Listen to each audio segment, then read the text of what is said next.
Hi, my name is Samantha Duran, and today I'm going to talk to you about academic integrity and academic dishonesty.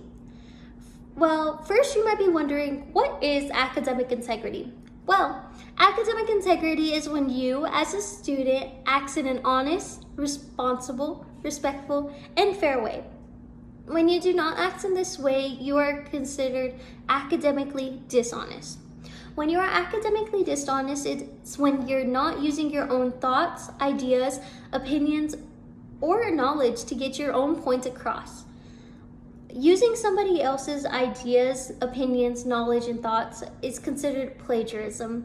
Some things to look at when you are thinking of plagiarism is, are you using quotations without citing the direct quotes that you used from the source that you got it from? Are you using information from a source and not citing that specific source? Or maybe you're paraphrasing your paragraphs just like you thought you should, but you forget to acknowledge the author of any source that you have chosen or gotten the information from.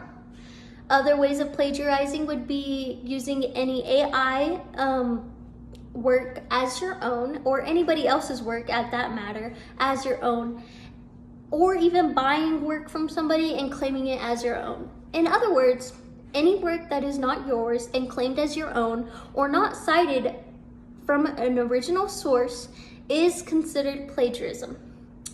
Now, of course, there are many ways of avoiding plagiarism.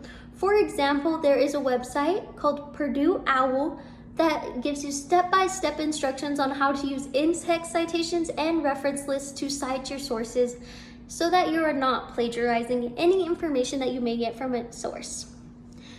Purdue OWL explains many different formatting procedures such as font sizes and line spacing, as well as indentation and of course quotes and plagiarizing. It gives you ideas on how to do in-text citation and reference list citation in many different formats such as APA and MLA and many more. The one we're going to focus on today is going to be APA 7th edition formatting. Today we are also going to focus on in-text citation just for the sake of the video and its length. So we're going to start with an article. Now, let's say we are trying to cite an author from an article and we want to paraphrase our information. We're going to paraphrase our information that we found and read off of the article into our essay. After you paraphrase or use direct quotes or anything like that, you must acknowledge the author after any use of his work or her work. So in order to do this, you would use parentheses and the author's last name along with the publication or release year. So say we have an article from 1984 and the author's last name is Barbie, okay?